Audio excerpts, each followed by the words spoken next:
Treadmills are the reason I ran a 1:15 half marathon. It sounds ridiculous, but let me explain. You see, I am an incredibly sweaty runner. And for the past few years, I've never really quite figured out why my half and full marathon times don't equate to my 5 and 10K.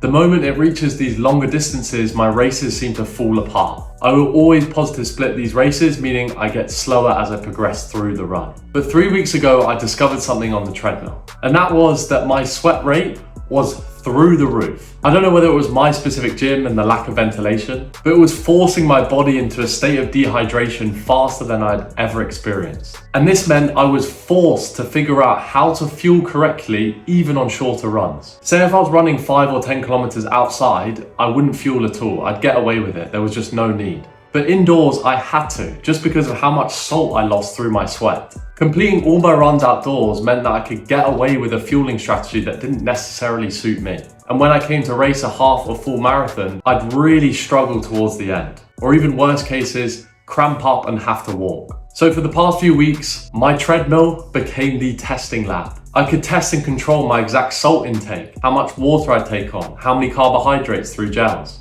And since figuring out this approach over the last couple of weeks, I ran one of my fastest 30Ks and set a personal best in the half marathon. This breakthrough was largely figuring out how much sodium I need on those really sweaty runs, something that I'd never experienced outdoors, but only on the treadmill. Then through practice and doing every single run on the treadmill, my body got used to taking on more sodium, taking on more fuel throughout effort, even on shorter runs. So if you're a really sweaty runner like me and struggling on your longer distances, feeling like you've got no energy, or in worst cases, completely cramp up, use the treadmill to test. It is so underrated, I had never realized. You can have all your drinks set up, all your fuel to test on the side, and practice really pushing up your carbohydrates or salt intake per hour of running.